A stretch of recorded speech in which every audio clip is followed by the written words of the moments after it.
자, 여러분, 제가 10시 10분까지 할 수도 있어요. 근데 10시까지 하는 걸로 제가 할 건데 한 10분이 오버될 수도 있다라는 거 좀 양해를 할게요. 자, 그러면 또 우리 풀 거예요. 20분 드릴 거예요. 자, 그러면 진짜 시험을 본다고 생각을 하시고 푸셔야 돼요. 지금 우리 시험장에 와 있고 20분 안에 국어 문제를 다 풀어주셔야 됩니다. 자, 그러면 옆에 있는 거 누가 있든 없든 상관하지 말고 문제를 푸셔야 돼요. 자, 그럼 지금부터 시작. 자, 이제 직전 대비 모의 2회 들어가 보도록 하겠습니다. 우리 목요일에는 정말 지방직 유형과 거의 동일하게 제가 낼 거거든요.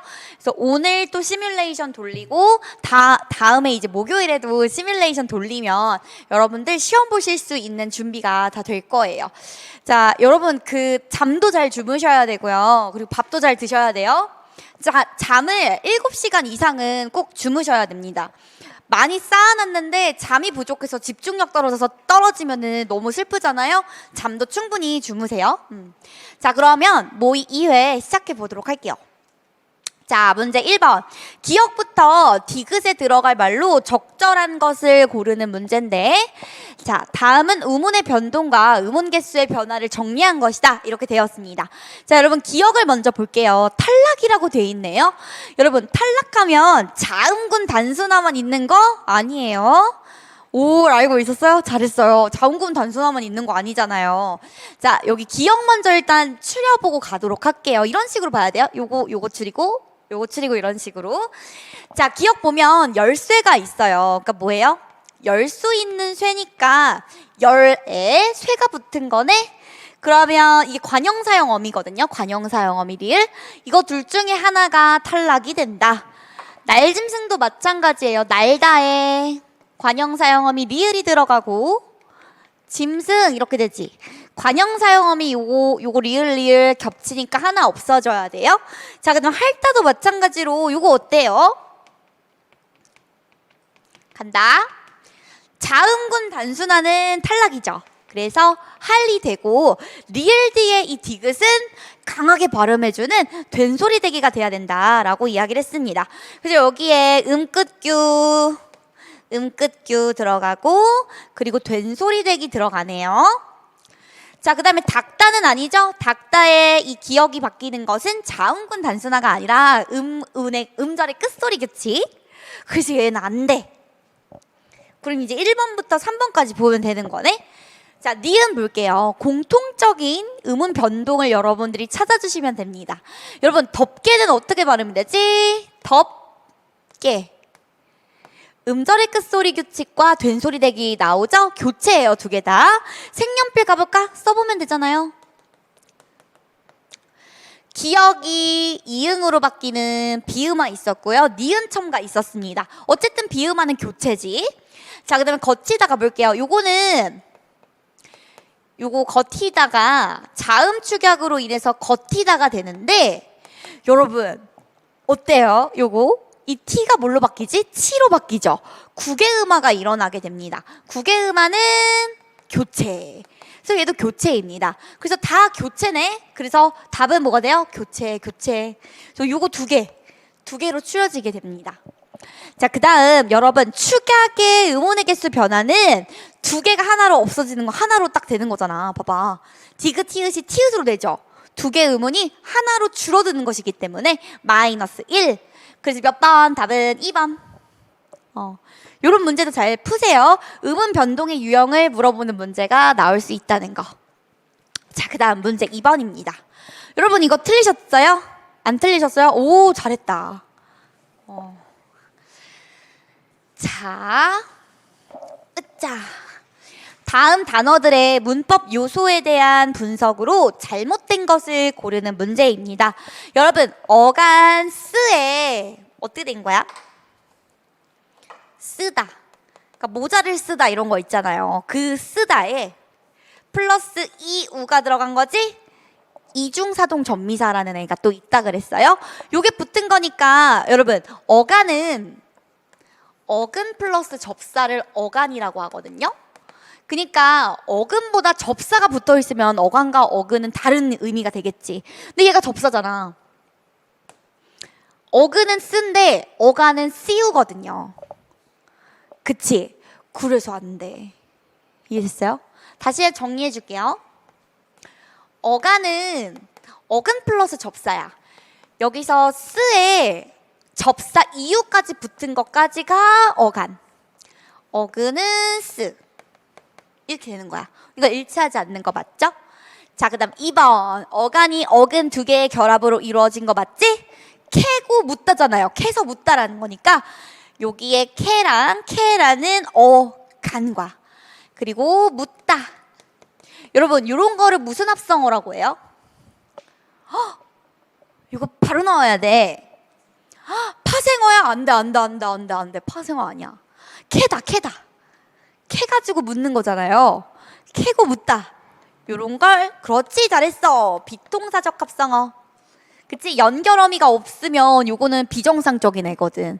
원래 연결어미가 있어야 되거든요. 어간과 어간이 이어질 때는. 근데 없으니까 얘는 비정상적인 아이니까 비동사적 합성어 이렇게 보는 거야.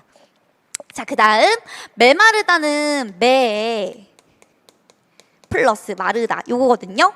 마르다는 동사예요. 근데 메마르다 하면 형용사가 됩니다. 그래서 어근의 품사를 바꾸는 접사가 결합하였다? 맞아요. 여러분 매 말고도 또 뭐 있어? 강마르다도 있습니다. 매와 강이라는 접사를 꼭 기억해 주세요. 얘네들이 딱 붙잖아? 그러면은 동사가 형용사가 돼요. 이해됐죠? 요런 거는 특별하니까 나올 수 있어요. 자, 이제 속끝이다 볼게요. 어간이 뭐예요? 솥. 여기에 어미가 붙고 다시 접사가 결합했나요? 대츠 노노 뭐야? 구 접사 치 접사. 어미가 붙고 접사가 붙은 것이 아니라 어미가 붙고 그리고 접사 두 개가 붙은 거지. 그래서 4번이 잘못됐다. 여러분 이거 한번 해볼까? 그거 해볼까? 열이 솟았다 이럴까요? 여기서의 솟다는 타동사가 없지. 자동사예요. 근데 여기에 구라는 사동 전미사를 붙이게 되면 어떻게 되냐면 요게 돼요. 몸을 솟구다가 돼. 그럼 이게 위로 솟게 만들다라는 의미를 갖거든요. 그래서 솟구다는 사동사예요. 사동사. 이해됐나요? 솟구다는 사동사. 사동사 아닌 줄 알거든. 그리고 사동사라는 거 기억을 해주세요. 이 구는 이히리기 우구추에 구가 붙은 거예요. 단형 사동이라고 볼 수 있죠. 자, 그래서 요거에 대한 잘못된 것은 4번이 되겠습니다. 어미와 접사 구분을 잘 해주셔야 돼요. 자, 넘어갈게요. 자, 요거 부정에 관련된 부분이네. 사실 통사론에서 부정문에 대한 그런 문제가 많이 안 나왔거든. 그래서 더 나올 수도 있는 그런 부분인데요. 자, 기역부터 니은에 모두 해당하는 예문으로 적절한 것을 고르는 문제네. 자, 가볼게요. 부정 표현에는 부사 안과 못을 사용하는 짧은 부정문과 지 아니하다, 지 못하다를 사용한 긴 부정문이 있다. 자, 그럼 요거 두 개 다 해당이 되니까 일단 긴 부정문이어야 돼. 그리고 니은 단순히 사실이나 상태를 부정하는 거야. 의지 부정 이런 건 안 돼. 단순 부정이어야 되는 거예요. 자, 그러면 적절한 거 볼게요. 일단 단순 부정은 안 부정밖에 없거든. 그쵸? 못은 능력 부정이에요. 내가 남자친구를 못 사귀었다. 요건 어때? 능력이 없는 거야. 근데 안 사귀었다. 이건 의지잖아요. 그런데 비가 안 내린다 이렇게 하게 되면 사실을 부정하는 거죠. 그래서 여기서의 안 중에 단순 부정을 보는 건데 가지 않았다 요거는 의지 부정이지. 그냥 내 의지가 가고 싶지 않았던 거야. 요거는 긴 부정이긴 하지만 단순 부정이 아니기 때문에 답이 될 수 없다. 요거 못 부정이네. 이건 아니야. 단순 부정은 안 부정만 해당이 되거든. 그치? 그래서 땡. 요것도 안 돼. 못 부정이네. 안 돼. 요거 맞네요. 비가 많이 내리는 날은 경기가 열리지 않는다. 이건 경기의 의지로 안 열린 것이 아니라 경기가 열리는 사실을 부정한 거지. 그래서 4번이 답이 되겠습니다. 그래서 여러분 한번 정리해볼까? 못 부정은 능력이나 상황을 부정하는 거. 그리고 안부정은 나 남자친구 안 사귀는 거야. 이거 뭐예요? 의지부정. 또는 여기 나온 것처럼 단순부정. 두 개가 있다. 그러니까 보통 낸다면 안부정에서 나올 확률이 크다. 자, 그 다음 넘어갈게요. 자, 이제 문제 4번. 다음 주 기억부터 리을에 해당하는 예로 적절하지 않은 거. 여러분 이거 너무 쉬워요. 이거 틀린 사람 없지? 이거 틀리면 진짜 바보 똥개 멍청이. 자, 여러분 니은의 예를 봐봐. 보조사라 그랬잖아요. 근데 2번 지름길로의 로는 부사격 조사인데, 여러분 부사격 조사 아직도 못 외우시면 안 돼요. 지금 우리 시험 바로 앞전에 두고 있죠. 자, 그래서 얘는 보조사가 아니고 부사격 조사이기 때문에 예문으로 적절하지 않습니다. 예로 적절하지 않아요. 넘어갈게요. 자, 문제 5번입니다. 기억부터 리을을 고쳐 쓴 것으로 적절하지 않은 거. 자, 고쳐 쓰기 문제는 반드시 나오게 될 거예요. 자, 일단 기억 먼저 한번 볼게요. 크라우드 펀딩은 익명의 사람들로부터 후원금을 받아 자금을 마련합니다. 여러분, 펀딩은 인간이 아닌데 마련할 수 있어요? 주어와 서술어가 호응이 잘못됐네. 그럼 어떻게 고쳐줘야 돼? 주어와 서술어 호응에 맞게 마련하는 것입니다로 고친다. 요거는 맞죠? 그치? 자, 그 다음에 니은. 아이고. 자, 목표 금액이 달성되면 괜찮은데? 그치? 달성되다는 피동사니까 목적어가 없는 게 맞거든요. 근데 여기서 뭐라고 나왔냐면 달성하면으로 고친대. 여러분, 달성하다는 무엇을 달성하다잖아. 그럼 목적어가 있어야 되는데 니은에 목적어 없잖아요. 그럼 달성되면이 맞는 거야. 그래서 불필요한 잘못된 피동이 아닙니다. 아주 잘 썼기 때문에 이렇게 고치면 오히려 틀려요. 그래서 2번이 답이 된다. 그 다음 디귿. 글의 흐름에 어긋나는 문장이므로 삭제한다. 여기서 막 크라우드 펀딩 요거에 대해서 막 좋은 얘기를 하고 있는데 갑자기 여기서 이래. 하지만 단점이 전혀 없는 것은 아닙니다. 이렇게 나오는 거야. 그럼 뒤에 단점이 나와야 되잖아. 근데 또 장점이 나와요. 볼래요? 효과가 입증되고 있습니다. 이러잖아요. 그럼 통일성에 어긋납니다. 그래서 얘는 맞아요. 삭제하는 것이 맞아요. 자, 그 다음에 4번. 그러므로 저희도 이렇게 효과가 입증이 되고 있으니까 적극 활용할게요. 이렇게 얘기하는 건 그러므로가 문맥에 적절하다는 거겠죠. 그래서 4번은 맞습니다. 자, 그 다음에 문제 6번. 자, 다음 글의 제목으로 가장 적절한 것을 고르는 문제네요. 이거 맞으셨어요? 요것도 마찬가지로 글 전체를 포괄할 수 있는 제목을 골라주셔야 되는 거예요. 자, 그럼 가볼게요. 빨리빨리. 해겔은 노동을 사적 소유권의 근거를 넘어, 자, 밑줄, 주체와 객체가 통일되는 과정. 이게 무슨 소리야? 치환해봐요. 주체라는 건 뭐지? 일을 하는 주체를 말하는 거지. 그럼 객체는 뭐야? 일이지, 일.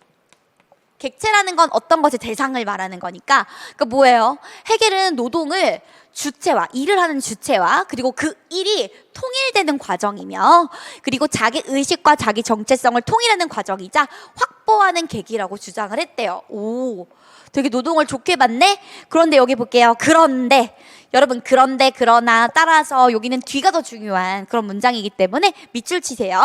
해겔은 노동산물이 주체의 소유이기는 해. 그렇지? 노동한 건 내 거긴 하니까 소유죠. 그렇지만 여전히 밑줄 쳐요. 주체와는 분리되어 있다. 그리고 주체를 완전히 표현하지도 못하라고 본 거야. 그래서 노동을 통한 주체와 객체가 통일될 수가 없다라고 본 거지. 이해됐어요? 그러니까 이런 거야. 내가 아무리 그 일을 좋아한다고 하더라도, 내가 지금 강의를 하고 있잖아요. 이 일을 좋아한다고 하더라도 이 일이 내가 될 수는 없다는 뜻이야. 이해됐어요? 자, 그 다음 가볼게요. 마르크스. 이에 비해 역삼각형 꽝. 또 비교 대조하는 그런 문제네. 그쵸? 마르크스, 이 사람은 어떻게 생각하는지 볼게요. 마르크스는 해겔의 노동관을 수용하기는 해. 그러면서도 노동 자체가 밑줄 한계를 지닌다는 주장은 동의하지 않는데요. 아까 해겔이 노동 자체에는 한계가 있다라고 얘기했지. 통일될 수 없다라 그랬잖아요. 근데 얘는 한계를 지닌다는 주장에 동의하지 않는다는 건 통일될 수 있다라고 얘기를 하는 거지. 그치? 주체와 객체가 통일될 수도 있다, 이렇게 보는 거야.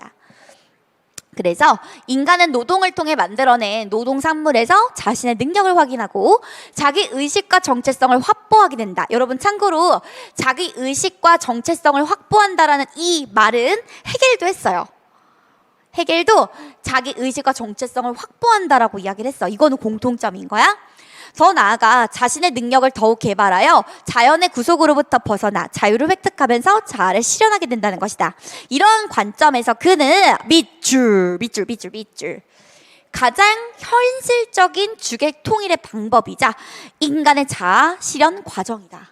그러니까 이 사람은 뭐야? 주객이 통일될 수 있다라고 노동이 그렇다고 본 것이고 요건 인간의 자아 실현 과정이라고 주장한 거야. 그러니까 헤겔보다 마르크스가 좀 더 노동에 대해서 어떤 관점? 긍정, 부정? 조금 더 긍정적인 관점을 가졌다고 볼 수가 있지. 다만 그는 노동을 통한 주객 통일의 한계가 사회적 구조의 한계에서 비롯된다. 그러니까 이런 거야.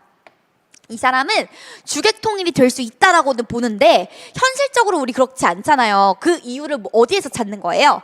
사회적 구조에 문제가 있어서 그런 거야. 그러니까 예를 들어 이런 거지. 너네들 자체가 일 자체가 될 수 없는 거는 사회가 너무 살기가 힘들기 때문에. 여러분들 사회가 너무 힘들기 때문에 자기 일을 즐겨요, 즐기지 못해요, 우리? 즐기지 못하잖아요. 그쵸? 그런 얘기를 하고 있는 거지. 여튼간 그러니까 사회구조를 변혁해야 된다. 그러면 통일이 될 수 있으니까 이런 말이에요. 자, 그래서 제목으로 가장 적절한 것은 3번. 노동에 대한 헤겔과 마르크스의 철학적 관점 맞죠? 헤겔은 한계가 있다라고 맞고 마르크스는 한계가 없는데 그 한계가 없으려면 사회적 구조를 변혁해야 된다. 이렇게 본 거지.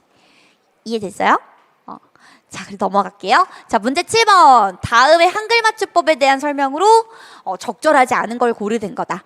여러분, 신여성, 요거 원래는 여성이잖아요? 근데 두음 법칙에 의해서, 두음이 뭐예요? 앞에 오는 음에서 올 수 없는 음이 있다는 거잖아. 니을은 원래 올 수가 없는 음이죠. 니은이나 리을은. 그러니까 여성이 이렇게 신여성으로 파생이 되는 경우, 신이 접두사 같은 한자어거든요. 이런 경우에는 사실 그냥 이거 살려서 하는 게 맞잖아. 그쵸? 근데 우리는 이렇게 쓰지 않거든. 어떻게 써요? 신, 여성 이렇게 쓰거든. 그런데 왜 그렇게 하는지에 대한 이유가 나오지. 뭐예요?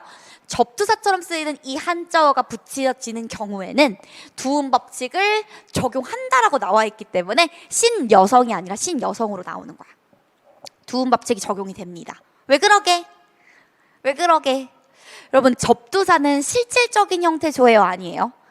실질적 형태조 아니지. 그렇게 중요하지 않은 아이라고 본 거야. 그렇기 때문에 두음이라고 생각을 하게 되고 두음 법칙이 그래서 적용이 되는 거지. 이해됐어요? 신이 그렇게 힘센 애가 아니거든. 그러니까 없다고 본 거야. 그러니까 두음 법칙이 적용이 된 거지. 이해됐어요? 자, 그 다음에 2번. 여러분, 이것도 원래 역량이라고 해야 되거든. 힘역이라서. 근데 역량으로 표기하는 것은 단어의 첫머리에 올 적에 두음 법칙. 그치? 요거 맞죠? 두음 법칙이 적용되기 때문에 역량으로 표기를 해줘야 되는 거야. 그 다음에 세 번째, 연도의 경우 생산 연도와 달리 2020 연도로 표기하는 것은 후자. 요 녀석이 얘는 그냥 명사야. 근데 얘가 왜 연도로 표기가 될까요? 연도가 아니라 요 관형어죠. 그리고 이 년은 의존 명사야. 여러분, 의존 명사는 반드시 뭐랑 같이 와야 돼? 반드시 관형어랑 같이 와야 되는 애예요. 그래서 의존적인 거야. 관형어에 꾸밈이 있어야지 얘는 쓰일 수 있거든요. 그렇기 때문에 이 의존 명사 혼자 온다고 생각을 하지 않는 거예요. 앞에 관형어가 붙어 있다라고 생각을 하기 때문에 두음 법칙이 일어나지 않는 거야. 이해됐어요? 앞머리라고 보지 않는 거예요. 관형어가 있으니까. 이해됐어요? 그래서 3번도 맞습니다. 아니, 출력주에 후자가 명사여서 그런 게 아니니까. 관형어가 와서 그런 거니까. 이해됐죠? 자, 그 다음에 3번이 적절하지 않아요? 자, 그 다음에 4번. 백분율의 경우 백분률이 아니라 율로 표기하는 것은 률이 니은 받침 뒤에 이어졌기 때문이다. 맞습니다. 여러분, 여기 보세요. 모음이나 니은 받침으로 끝나는 애들은 다 율이야. 그래서 이런 거 있잖아. 내재율. 요건 어때요? 모음 뒤에 오죠. 그러니까 율로 표기가 되는 것이고, 배율 이것도 마찬가지. 백분율. 요런 애들은 앞에 있는 말이 모음 혹은 니은 받침이니까. 그쵸? 요거를 제외한 애들은 다 률이에요. 률.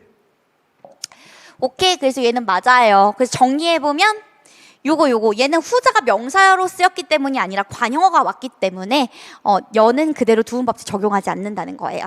넘어갈게요. 자, 문제 8번. 지원자의 말하기 방식으로 적절하지 않은 거 고르는 거. 여러분 요거 다 맞으셨어요? 여러분 화법에서 지원자의 말하기 방식을 물어보는 그 유형은 거의 고정이에요. 고정. 지방직과 국가직 고정 문제입니다. 그래서 요거는 무조건 맞아주셔야 됐던 부분이에요. 자, 그래서 적절하지 않은 거를 먼저 찍고 갈게요. 요건 쉬우니까. 자, 여기 보세요. 저의 감상을 꾸준히 블로그에 기록하고 있습니다 라고 하는 것은 관심사와 관련해서 얘기하는 게 맞아요. 근데 얘는 감상을 자기 혼자 블로그에 적은 거지. 소통이라고 볼 수 있어요? 없어요? 소통이라고 볼 수 없어요. 그래서 2번이 틀린 거예요. 됐어요? 그래서 요거는 그냥 넘어가도 되겠죠? 넘어갈게요. 자, 이제 문제 9번입니다. 다음 중 기억에 대한 이해로 적절한 거. 요거는 좀 어려웠을까? 요거 맞았어요? 틀렸어요. 여러분 요거 사실 진짜 쉬운 문제였다. 이런 어려운 단어 나온다고 해서 쫄 필요 없어요. 제가 어떻게 읽어나가는지 한번 보세요. 문제 9번. 다음 중 기억에 대한 이해로 적절한 것을 고르는 거다. 기억이 뭔데? 한번 확인이나 해볼까? 기억은 상관관계는 인과관계의 필요 조건일 뿐 충분 조건은 아니다. 이런 거네요. 자, 그러면 들어가 볼게요. 요거는 좀 잘 읽어줄게. 인과관계와 상관관계가 모두 선후 관계를 지니는 경우에, 그러니까 사건이 두 개가 있는데 그 사건이 앞에 있는 사건, 뒤에 있는 사건 이렇게 관계가 있다는 거예요. 그런 지니는 경우 이 둘은 혼동이 될 수 있대요. 상관관계가 인과관계 같고 인과관계가 상관관계 같을 수 있다는 거겠지? 상관관계는 사건 간의 관련성이 있다는 뜻이야. 그냥 인과가 아니라 그냥 둘이 좀 관련이 있다 이렇게 보는 거지. 이때 양의 상관관계, 여러분 양의 상관관계 밑줄 요거 비례관계 말하는 거야. 비례관계. 그치? 그래서 두 변수가 동일한 방식으로 변화하는 거예요. 예를 들어서 A 변수가 올라간다. 그럼 B 변수도 어떻게 되는 거야? 올라가는 거. 그쵸? 요게 양이에요. 음의 상관관계는 두 변수가 서로 상반된다. 여러분 음의 상관관계는 반비례 말하는 거예요. A가 올라가면 B가 좀 내려가고 이런 식인 거지. 상관 개수는 변수들 간의 관계 정도와 변화 방식을 수치로 보여주는데, 여러분 선택지에 R 이런 거 있었잖아. 우리가 문제를 볼 때 살짝 선택지도 보잖아요. 그때 R이 이런 게 있었으면 이 부분 열심히 읽어주셨어야 됐어요. 자, 밑줄 쳐. 상관계수 R은 마이너스 1에서 플러스 1의 값을 가진다. 오, 그래? R의 절대값이, 여러분 사이시옷 붙어있는 거 보이시죠? 사이시옷 문제 나올 수도 있습니다. 발음이 뒤에 게 절대값 이렇게 된소리로 발음이 됐기 때문에 이거 시옷 붙여주는 게 맞아요. 그치? 절대값이 높을수록 상관관계가 높아요. 그럼 플러스 1이 가장 상관관계가 높은 거네. 그치? 0의 상관관계는 두 변수 사이에 아예 상관관계가 없다라고 보는 거야. 됐죠? 자, 이제 하지만 두 변수 간의 일정한 관련성이 입증된다고 하더라도 요거 충분관계 필요관계를 몰라서 틀렸나 보지? 보세요. 상관관계는 인과관계의 필요 조건일 뿐 충분 조건이 아니다. 여러분 우리 요거 중학교 1학년 때 배웠던 명제 시간에 배웠던 그런 구절인데 잘 보세요. 상관관계가 있고 필기하실 수 있으면 하세요. 인과관계가 있습니다. 여기서 상관관계가 인과관계의 필요 조건이라는 건 뭐지? 봐봐. 필요한 거지. 상관관계가 필요한 거지. 그래서 이렇게 가져야 돼. 필요한 거니까. 이해됐어요? 그 이게 무슨 말이냐면은 상관관계는 인과관계라고 볼 수 없어. 그냥 두 변수가 관련만 있는 거일 수 있잖아. 원인과 결과의 관계가 아니라. 근데 여러분, 인과관계는 무조건 상관관계지. 맞지? 인과관계는 무조건 상관관계일 수밖에 없어. 왜냐면 원인과 결과라는 건 무조건 상관이 있다는 거니까, 관련이 있다는 거니까. 근데 상관관계, 두 변수가 관련이 있다고 해서 그게 전후의 인과관계라고 볼 수는 없다라는 거예요. 그래서 이렇게 보면 돼. 인과관계는 상관관계다. 요건 맞지? 근데 요건 안 돼. 상관관계는 인과관계다. 요건 안 돼. 인과관계가 아닌 상관이 있을 수 있는 거거든. 이해됐어요? 자, 우리 따라서부터 볼게요. 따라서 상관관계를 지닌 두 변수 사이에 인과관계가 반드시 성립하지는 않는다고요. 그치? 두 변수 사이에 인과관계가 둘이 성립이 안 되니까 이게 안 되는 거야. 그 다음, 하지만 상관관계를 지닌 두 변수가 인과관계에 놓여 있는 것으로 착각할 가능성이 높다. 이러한, 거기부터 형용사 밑줄 쳐야겠지. 이러한, 이렇게, 이처럼 이런 말 너무 중요하다 그랬죠. 이러한 인과의 오류가 발생하는 원인에는 이런 거 중요하지. 누락된 변수가 있을 수 있고요. 여기에 인과관계가 있을 수 있대. 그러니까 상관관계가 인과관계가 될 수 없는 이유가 뭐라는 거예요? 아무리 두 변수가 관련이 있더라도 첫 번째, 변수가 누락되면 상관관계가 인과관계 될 수 없는 거야. 그리고 두 번째, 여기에 인과관계가 있을 수 있으니 이걸 딱 상관관계는 인과관계다 이렇게 얘기할 수가 없다라는 거지. 자, 그래서 누락된 변수는 연구에서 고려되지 못한 변수를 말하고 여기에 인과관계는 상관관계에 있는 두 변수가 지닌 원인과 결과의 방향을 실제와 반대로 해석하는 그런 것이다. 자, 넘어가서 1번부터 볼게요. 자, 여러분 거에 이거 반대로 돼 있지 않아?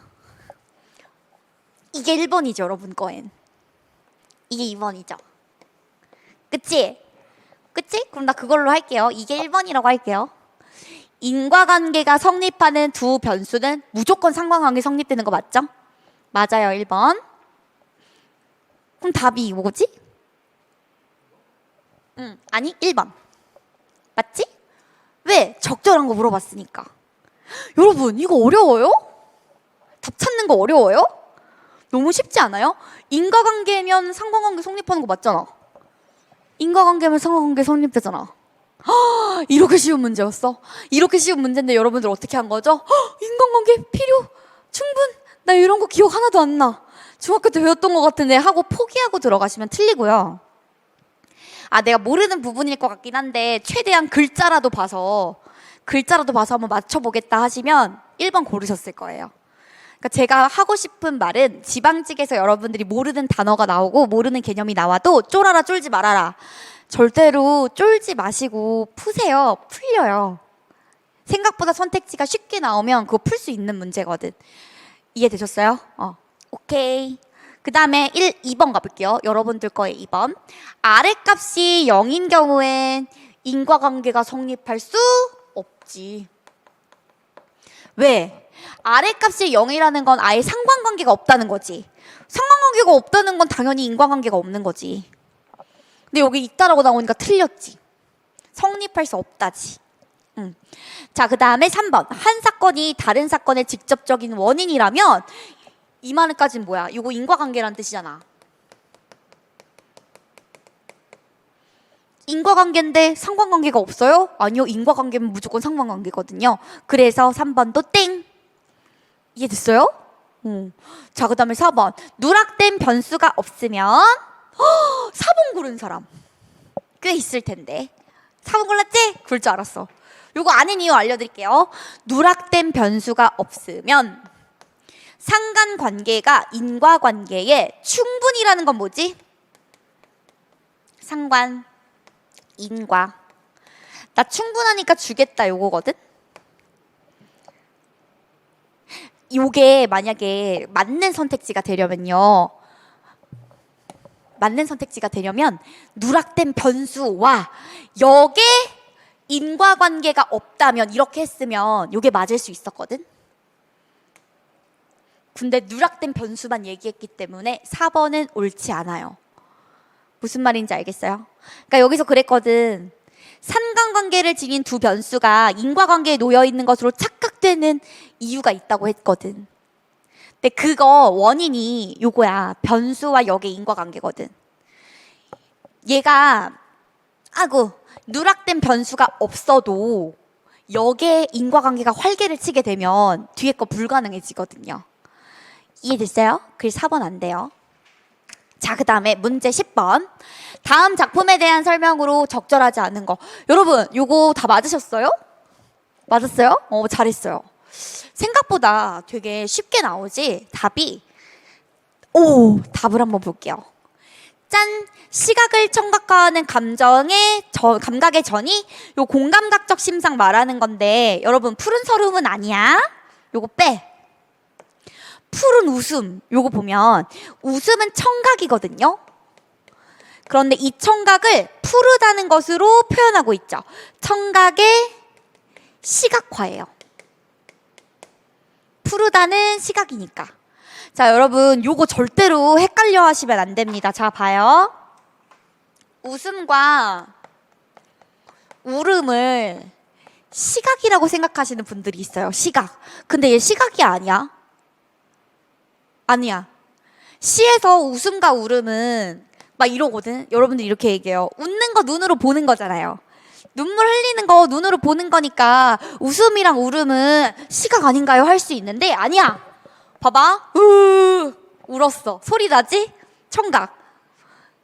깔깔깔깔 웃었어. 그치? 그래서 여러분 요거는 그거야. 청각으로 봐주셔야 돼요. 웃음, 울음은 청각이에요. 꼭 기억해 주세요. 됐어요? 진짜 중요해. 시각 아니다. 시에서 그렇게 안 봐요. 그래서 청각의 시각화다. 이렇게 보고 넘어갈게요. 문제 11번. 문제 11번. 기억에 대한 비판으로 적절하지 않은 거. 자, 기억은 신경미학. 신경미학. 자, 들어가 볼게요. 신경미학은 미학 연구에 신경과학 연구 방법론을 적용한 거다. 여러분, 근데 미학이라는 건 아름다움이라는 건 주관적으로 파악하는 거죠. 요게 아름답다 아니다 요건 주관적인 거잖아. 근데 요거를 과학 연구 방법을 적용을 했대요. 과학이라는 것은 객관적인 거잖아. 그러니까 주관적인 것을 객관적인 방법론을 적용했다는 거야. 되게 특이하다. 자, 그래서 여기 한번 볼게요. 요 부분. 신경과학자 제키의 팀은 일반적으로 색상이 아름답다고 평가되는 작품과 그렇지 않은 작품에 대한 형광펜 밑줄, 내측 안화 전두엽의 활성화 차이를 실험으로 규명했대요. 그러니까 요거구나.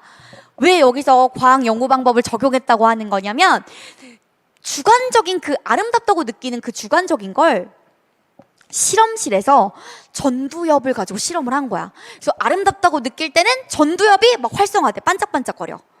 그쵸? 이랬다는 의미거든요. 아름다움다고 하면 전두엽이 약간 변화가 일어나는 거구나. 자, 그 다음 넘어갈게요. 자, 또한부터 볼게요. 또한 신경미학자들은 분해와 양화를 통해 주관적일 수 있는, 여러분 이 부분 가장 중요한 부분이었어요. 주관적일 수 있는 미학적 담론에 객관적인 근거를 보강했다. 이게 가장 중요한 부분. 함으로써 미학에 대한 타당성 있는 논의가 이루어질 수 있는 기틀을 마련하였다. 여러분 전자 이렇게 나오는데 여기서 전자는 분해지. 그래서 제가 분해에다가 이렇게 색깔로 구분을 해놨습니다. 자, 분해라는 건 미적 예술적 대상들을 색상, 기하학이라는 건 도형을 의미해요. 도형. 색상이나 도형 등으로 분해했다는 거야. 여러분 색상이나 도형으로 분해한 건 객관적인 거잖아. 수학적인 거니까. 특히 도형 같은 경우는 객관적인 거. 그 다음 후자. 후자는 양화를 말해요. 후자는 특정 예술 작품에 대한 선호도를 숫자로 고르게 했대. 숫자도 객관적인 수치잖아요. 그쵸? 자, 여기까지 봐주시고 넘어갈게요. 적절하지 않은 건데, 자, 1번. 실험실에서 유도된 경험은, 요거는 객관적인, 이 실험실이라는 건 과학의 영역이죠. 과학의 영역은 진정한 미적 경험이 아닐 수도 있는 거 맞지? 맞잖아. 과학적인 거랑 이 미학, 예술적인 거랑은 다른 거니까 그렇게 볼 수 있어요. 비판으로 적절합니다. 자, 2번. 분해와 양화의 과정을 거치면서 미적 예술적 경험의 본성이 보존되는지의 여부가 보장되지 않는다. 요건 어때요? 요건 어때요? 맞지 않아? 그러니까 이런 말이야. 요 분해와 양화의 과정 자체가 과학적인 과정이죠. 이 과학적인 과정을 거치다 보면 주관적인 미적 예술적 경험의 본성이 훼손될 수도 있잖아. 봐봐요. 내가 원하는, 내가 느끼는 그 아름다움을 수치로 표현하겠다는 건데 그게 제대로 보존돼서 나오겠어요? 안 나오겠지. 영역이 다르기 때문에. 그래서 그렇게 비판을 할 수 있다. 자, 그 다음 3번. 미 또는 선호의 촉조들이 미적 경험을 어느 정도까지 나타낼 수 있는지는 확실하지 않지. 예를 들어 내가 모나리자 그림을 봤는데 그게 너무 아름다운 거야. 근데 척도가 이렇게 있는데 그 척도로는 표현이 안 돼. 그치? 그럼 그렇게 비판할 수 있지. 자, 그 다음에 4번. 내측 안화 전두엽 부위가 의식적인 미적 체험과 관련이 깊지 않다고요? 아니요. 아까 뭐라 그랬지? 활성화되는 부분이 달라진다 그랬죠. 그래서 4번이 땡. 쉬웠지? 맞았어요? 맞았어? 틀렸어? 이건 사실 추론적 독해도 아니고 살짝 사실적 독해에 가까운 부분이라서 좀 맞아주셨으면 좋았던 그런 문제였어요. 자, 넘어갈게요. 문제 12번. 이거 너무 쉬웠지? 이거 틀리면 진짜 안 돼. 틀렸어? 맞았어? 자, 이거 볼게요. 마지막 질문. 솔직히 이거 너무 문제가 단순해서요. 이것만 봐도 풀리는 문제였어요. 여기 뒤에 봐요. 우리나라의 전자제품이 세계적으로 인정받고 우리 영화나 게임의 위상이 높아지는 현실을 볼 때 더 커질걸? 전망에 대한 이야기를 하고 있죠. 그래서 답은 4번이 되는 거예요. 이해됐어요? 이거 쉽지? 넘어갈게요. 자, 이번에 문제 13번. 기역부터 리을을 바꿔 쓰기에 적절하지 않은 거. 여러분, 이렇게 나올 거예요. 지방직, 산자 문제는 고유어를 한자어로 바꾸는 그런 문제가 나오게 될 겁니다. 자, 가볼게요. 주춧돌 뭐예요? 기초로 쌓는 돌을 주춧돌이라고 해. 근데 이거 봐봐. 완성이라고 돼 있네? 헐. 반대 아니야?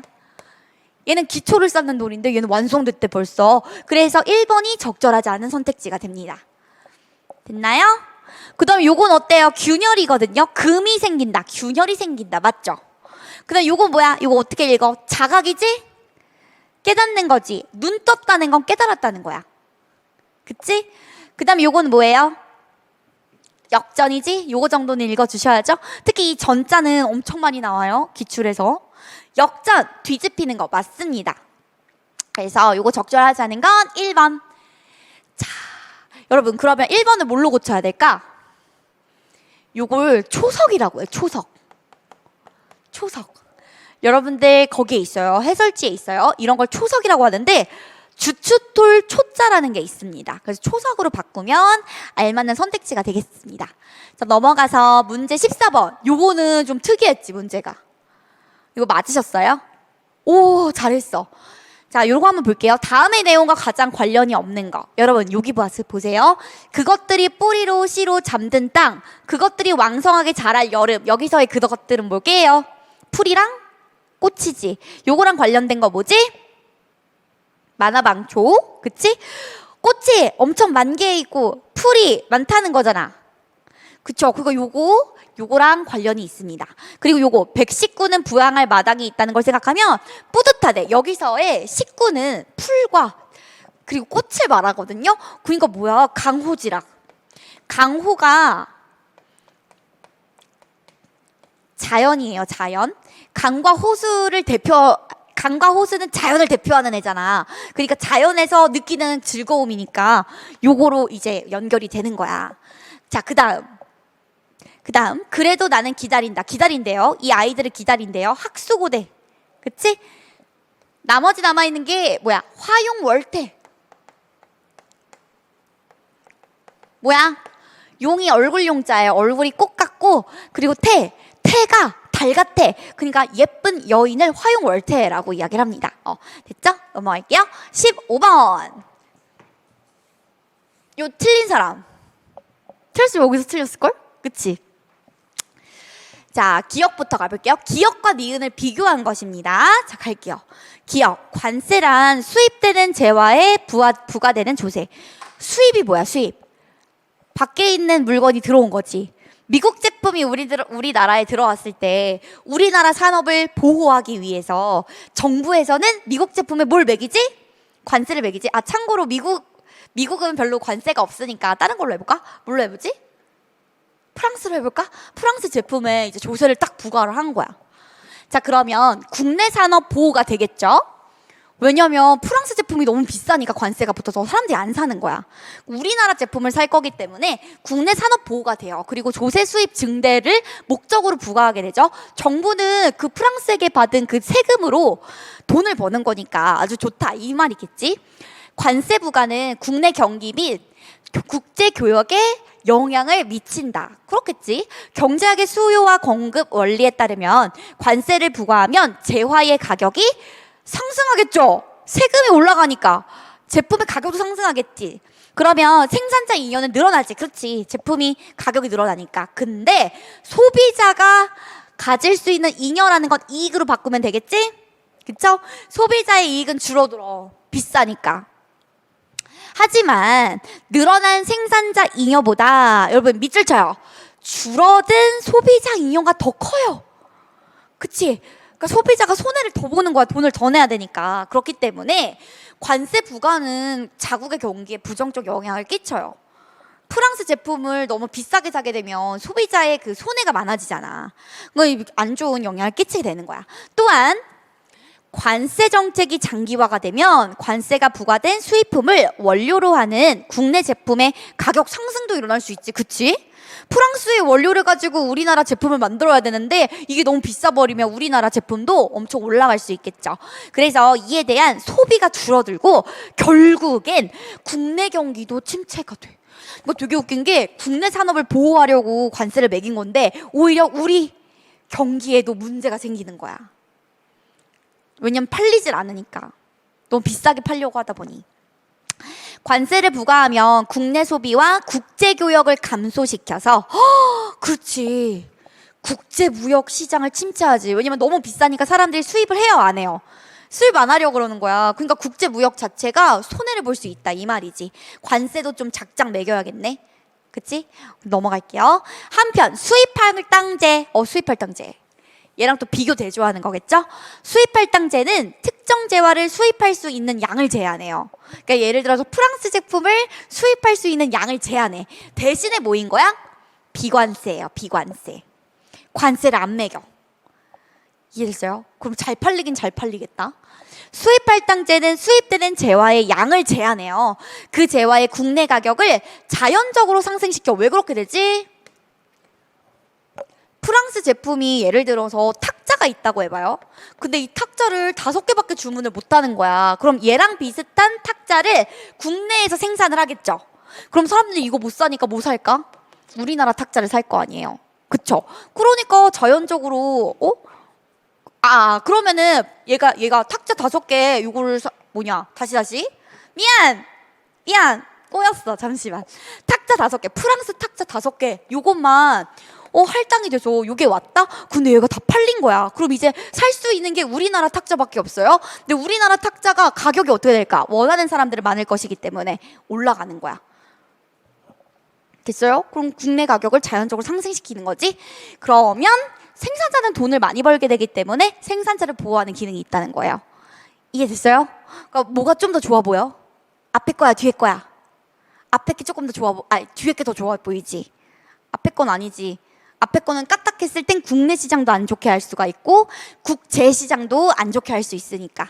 자, 1번. 기업과 니은 모두 국제 무역의 규모를 감소시킬 수 있어, 없어? 있어요, 없어요? 말해봐. 있지. 관세를 너무 많이 부과하게 되면 수입을 안 하잖아. 그럼 국제 무역 감소되지? 니은은 할당을 조금밖에 안 해. 그럼 수입을 많이 못 하는 거잖아. 그러면은 거래가 적어지는 것이기 때문에 국제 무역이 안 좋지. 이해됐어요? 자, 그다음 2번. 기업과 달리 니은은 여러분 그럼 요거랑 요거 2개를 봐야 되는 거야. 니은을 먼저 보자. 니은은 재화의 수입으로 인한 조세가 없어진다. 맞죠? 맞잖아. 할당하는 대신 비관세라 그랬으니까 맞아요. 기업은 관세를 붙인다고 했기 때문에 얘는 맞아. 자, 3번 가볼게요. 니은과 달리 기역은 국내 생산자와 소비자를 모두 보호한다. 요것만 일단 볼게요. 기역 먼저. 기역은 국내 생산자 보호하지. 관세를 많이 부과하니까 프랑스 제품 많이 안 살 거 아니야. 요거 맞아. 근데 소비자를 보호하는 것은 아니잖아요. 그렇잖아. 프랑스 제품 엄청 비싸지는 건데 그럼 소비자는 손해잖아. 그래서 요거 때문에 틀렸어. 소비자를 보호하고 있지는 않아요. 관세 정책이라는 것은. 내가 프랑스 탁자 사고 싶은데 너무 비싸면은 못 사잖아. 보호하지 않아. 자, 그 다음에 4번. 기역이 장기화되면, 관세가 장기화가 되면 국내 경기 침체를 일으킬 수 있어요. 왜? 관세를 많이 매기는 원료를 가지고 국내 제품을 만들어야 되는데 그렇게 되면은 가격이 상승되니까 오히려 국내에 있는 경기도 침체될 수가 있지. 그래서 프랑스 원료로 우리나라 탁자를 만들어야 돼. 근데 그 탁자가 너무 비싸진 거야. 그럼 사람들이 사요, 안 사요? 안 사. 거래가 안 이루어져. 그럼 국내 경기가 침체되지. 넘어갈게요. 자, 문제 16번. 요거 쉬웠지? 맞았어요? 안 맞았어요? 자, 가볼게요. 자, 다음 자연스러운 글의 전개 순서로 적절한 거 골라봅시다. 이거 은근히 쉬웠는데 알려줄게요. 환원주의자인 네이글은 환원이 뭔지 알아요? 다시 돌이키는 걸 환원이라고 해요. 근데 이 전개 순서는 사실 여러분들이 내용적인 부분까지 빠삭하게 알 필요는 없어요. 단서를 보고 찾아주시면 되는 거거든요. 환원주의자 네이글이라는 사람이 나왔네. 네이글은 환원의 표준 모형을 제시해서 통합 과학의 토대를 마련하고자 했대요. 오케이. 여기까지 됐어. 자, 그러면 선택지를 보니까 기역 아니면 니은이죠. 그럼 기역 먼저 봐봐. 그에 따르면 여기 그가 그러면 단소네. 그는 뭘 가리키는 것 같아요? 뭐겠어? 네이글이겠지. 히니까 히. 그에 따르면 x가 y를 환원한다는 것은 한 이론 x가 다른 이론 y를 이거 몰라도 돼. 연역적으로 도출하는 것을 말한대. 이는 연결 가능성과 여러분 이렇게 중심 화제임을 표시하는 따옴표가 나오게 되잖아요. 근데 여러분은 연결 가능성과 도출 가능성이 뭔지 알아요? 모르죠? 반드시 설명이 나올 거예요, 뒤에. 그치? 이렇게 나온다는 건 뒤에 개념 같은 걸 설명을 해주겠다는 뜻이거든. 오케이, 그래서 기억 알았어. 이제 니은도 봐야겠네. 니은이 더 먼저 올 수도 있으니까 니은 볼게요. 그에 따라 네이글은 교량 법칙의 필요성을 주장한다? 여러분, 여기서의 그는 네이글이 아니야. 이 네이글을 받아줘야 되는데 여기서의 그는 그러한 사실이라는 의미란 말이죠. 그러한 사실 때문에 교량 법칙의 필요성을 주장하는 거일 거 아니에요. 근데 그러한 사실이라고 말할 수 있는 것이 맨 처음 문장에 없었단 말이에요. 그럼 니은은 될 수가 없어. 요거 두 개가 돼야겠지. 이해됐어요? 그러면은 기억 뒤에 니은이나 디귿이 와야 돼. 니은은 봤으니까 디귿으로 한번 볼게요. 디귿. 연결 가능성이란, 도출 가능성이란, 아까 따옴표 있었지? 그거를 차례대로 열거해서 설명을 해주고 있네. 자, 그럼 기억 뒤에 뭐가 오겠다? 아, 디귿이 오겠다. 2번이 되겠죠?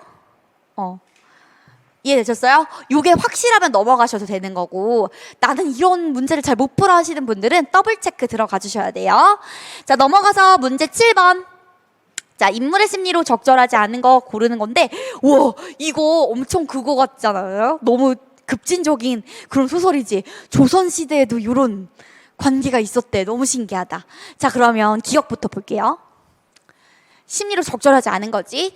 임금께서 웃으시면서 방관주에게 선물 준 거지. 그럼 기억은 왕이 승상의 제주에 대한 만족감을 드러낸 거 맞지?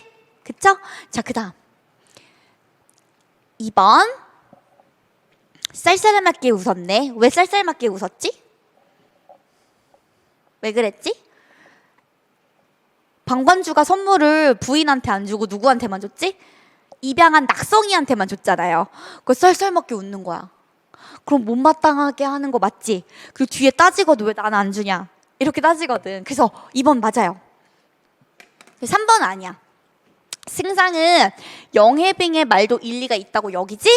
않아요. 뒤를 보면 돼. 너 그거 쓸데없잖아. 그래서 안 준 것뿐이야. 이렇게 얘기했다는 건 이 영해빙 자신의 부인에 대한 이야기를 존중해 준 것이 아니지. 아니다라고 거절한 거지?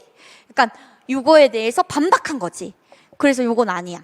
그래서 3번이 답이었어요. 쉬웠지?